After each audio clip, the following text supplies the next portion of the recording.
தப்ப வந்து திருத்தணும், இல்லைன்னா அடி விடும். யாரா இருந்தாலும் நீ இருந்தாலும் சரி.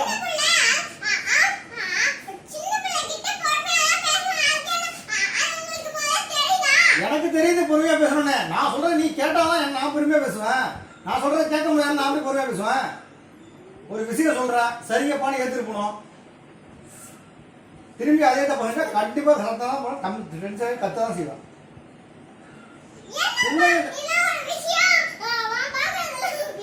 என்னது இதெல்லாம் ஒரு விஷயம்?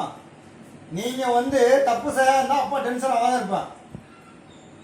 நீங்க தப்பு செஞ்சா கண்டிப்பா டென்ஷன் தான் ஆகும்.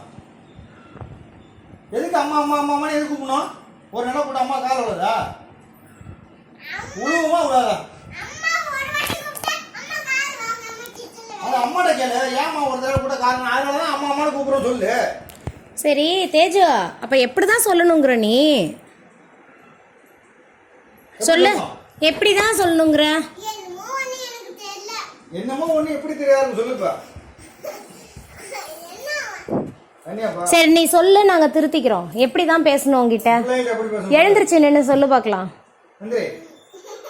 சொல்லு எப்படி சொல்லணும்? அப்பா அப்படி சொல்லணும். நீ சொல்லு, நீ சொல்லு. நான் அதே மாதிரி நான் சொல்றேன். நான் நீ கேட்கலன்னா அப்பா அடிப்பேன். பரவாயில்லையா?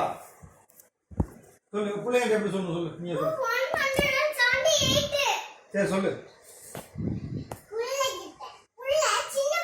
சரி சரி பொறுமையா சொல்லி நீ கேட்கல அப்படின்னா என்ன செய்யுது?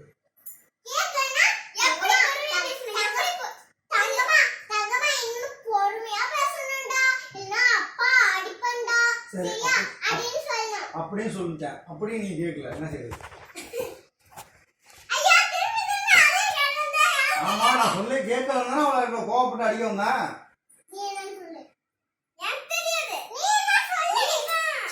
நான் நிறைய முறை அவள்கிட்ட சொல்லிட்டேன் கத்தாதன்னு சொல்லியிருக்கேன். அவன் கேட்கல. அம்மா அம்மானு கத்திட்டு வந்தா அப்பா டென்ஷன் ஆகினா பிடிச்சி கட்சி அடிக்க போயிட்டேன்.